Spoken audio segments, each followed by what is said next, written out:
இந்து அறக்கட்டளை வாரியம் மற்றும் ஸ்ரீ ஸ்ரீ நிவாச பெருமாள் கோயில் இணைந்து வழங்கும் உலகளந்த பெருமாளின் உன்னதங்கள் தினமும் ஒரு திருவாய்மொழி புரட்டாசி 1 முதல் 31 வரை வழங்குபவர் முனைவர் இரா அன்பழகன்.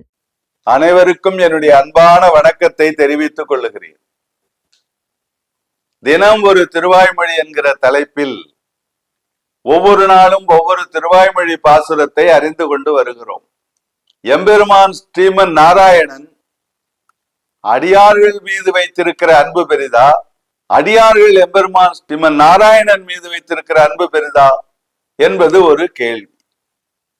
இந்த கேள்விக்கு விடை சொல்லுவது போல ஒரு பாசுரம் அமைந்துள்ளது. வாரிக்கொண்டு உன்னை விழுங்குவன் காணில் என்று ஆர்வுற்ற என்னை ஒழிய எண்ணில் முன்னம் பாரித்து தான் என்னை முற்ற பருகினான் கார்வொக்கும் காட்கரையப்பன் கடியனே என்பது பாசுரம். ஒரு பசு இருக்கு, அது தன்னுடைய கன்றை தொழுவத்துல விட்டுட்டு மேய்ச்சலுக்கு போகுது. மாலையில வீடு திரும்புது. வீடு திரும்பிய உடனே ஓடி சென்று கன்றுக்கு பால் கொடுக்குது. கன்று பால் பருகும் போது இது கன்றை நாவினாலே தடவி தன்னுடைய பாசத்தை வெளிப்படுத்துது. இதுல இந்த பசுங்கன்றனுடைய பாசம் பெருசா, தாய் பசுவினுடைய பாசம் பெரிதா? யோசிச்சு பார்க்கணும்.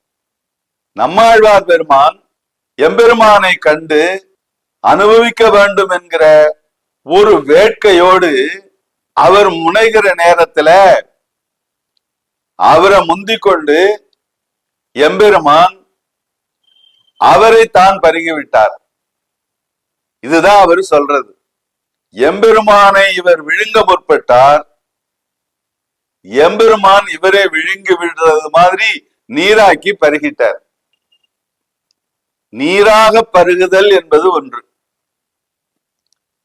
வீடனன் ராமபிரானை சந்திக்கும் போது ஒன்று சொல்றார், அவருடைய குணங்களாலும் அவருடைய செயல்களாலும் நான் மெல்ல மெல்ல கரைந்தேன்.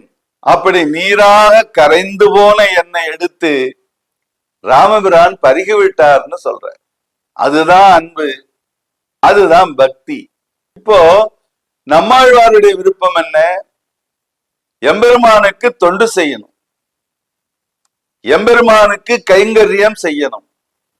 எது மாதிரி? முழுமையான கைங்கரியம் செய்யணும்.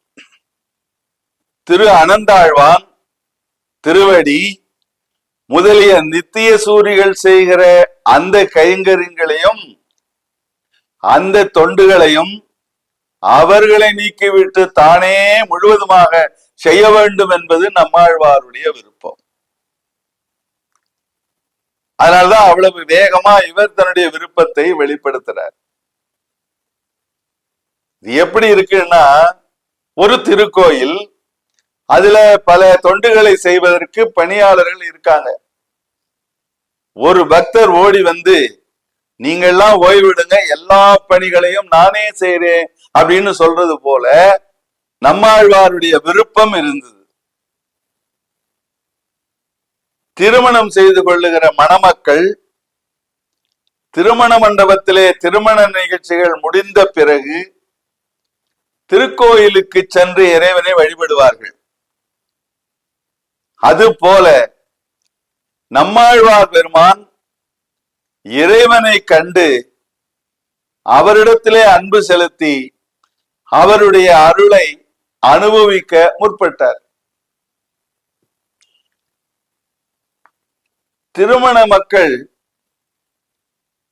திருக்கோயிலுக்கு செல்வதற்கு முன்பாக இறைவனே திருமண மண்டபத்திற்கு வந்து காட்சி கொடுத்து அருளுவது போல எம்பெருமான் ஸ்ரீமன் நாராயணன் நம்மாழ்வார் பெருமானுக்கு திருவருள் செய்தார். இதனால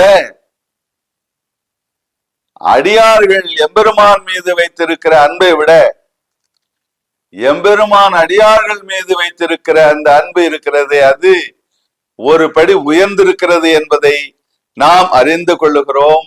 வணக்கம்.